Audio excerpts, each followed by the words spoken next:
Hello, everybody. My name is Hope Rasmussen, and I am an ISU dietetic intern. And today I will be talking about my outcome study.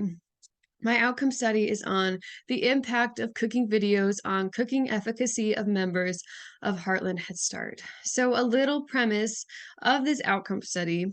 For my leadership project, I decided to create recorded cooking videos. So, in these cooking videos, I would talk about a certain fruit or vegetable that was in season.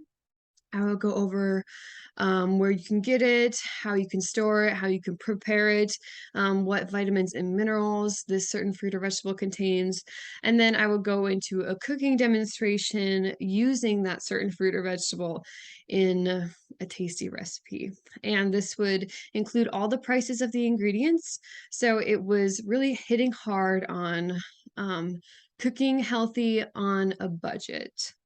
And then I did this in English and Spanish. So I thought I could really use this leadership project to create an outcome study and measure the cooking efficacy of members before they watch the video and after they watch the video.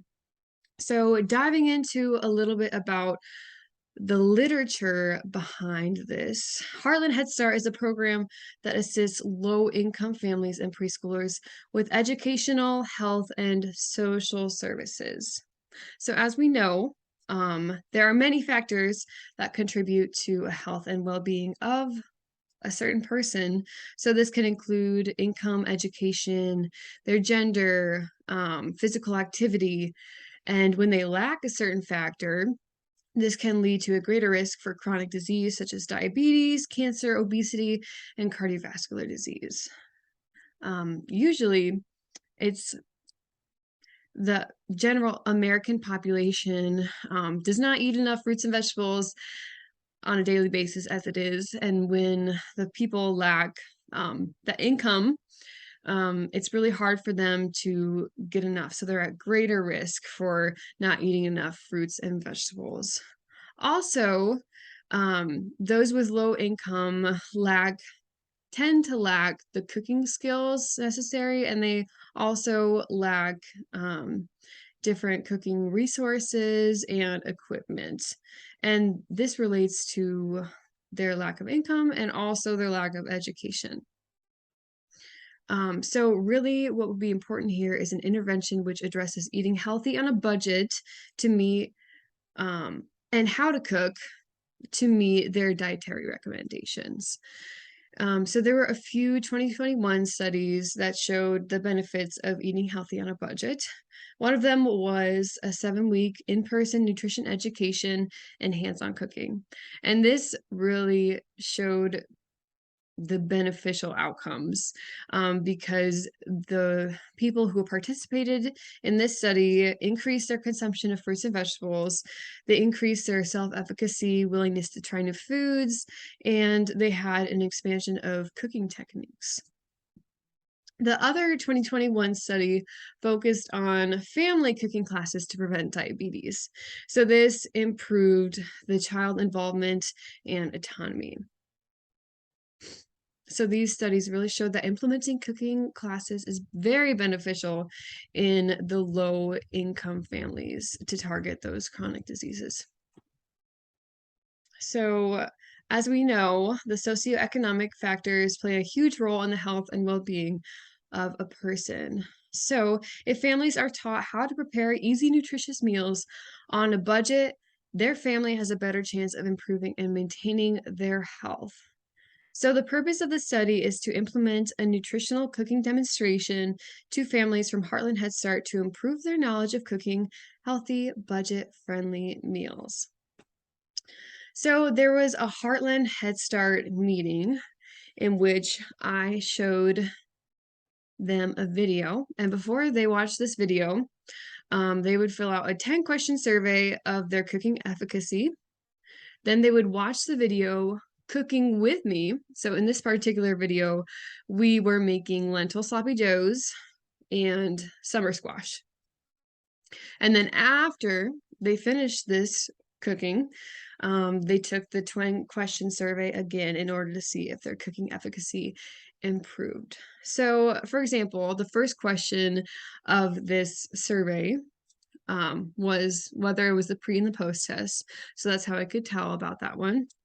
And then the second one was, how comfortable are you in the kitchen? Number one, not comfortable. Number two, semi-comfortable. Number three, pretty comfortable. And number four, very comfortable. So the very was generally the best. Pretty was okay. Semi was not very good. So that's how I gauged that. Um, However, unfortunately, this was not set up very well because I couldn't tell who had put in those answers, and it was hard to gauge the difference between the pre and the post survey because I didn't have that marker for who put it in.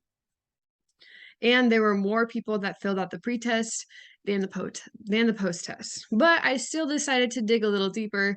So I put all this information on an Excel sheet and then I made a graph out of it, a visual, so I could see the differences better. So looking into it, there were some differences between the pre-test and the post-test. So like I said before, the blue or the very was the better one. So the blue lines were represented very. In most cases, the very in the blue increased. So there was more blue in the post test than there was in the pre-test. So this showed the increase in the cooking efficacy. In addition, the semi was the gray bar. So this was not very good. So the semi was more prevalent in the pre-test than the post-test. So this showed the greater efficacy of these members because they were saying, oh, I felt semi-comfortable in the pre-test, and then in the post-test, they felt more comfortable because there was less of those semis. So as you can see, there was definitely some limitation and some error in this analysis. And there were some limitations regarding the cooking demos. The cooking demos were videos, so I couldn't engage these members face to face. The amount of people who watched this was determined by the FRAs and the PCEs. So these are the people that go into the homes of the members of Heartland Head Start and teach them. So it's up to them to show these videos. It's not up to me. And the survey may not accurately represent cooking efficacy as well. And the participants may not fill out both pre and post survey, as we saw as well. Overall, I would say that these cooking demos were a great resource for the members of Heartland Head Start, and it is hopeful that they are being used by the FRAs and the PCEs to improve cooking efficacy among families and to show low-cost, healthy meal options to decrease the risk of chronic diseases. So that was my outcome study. I hope you learned a little bit about how to improve cooking efficacy for members of Heartland Head Start. Thank you so much for listening, and I hope you have a great day.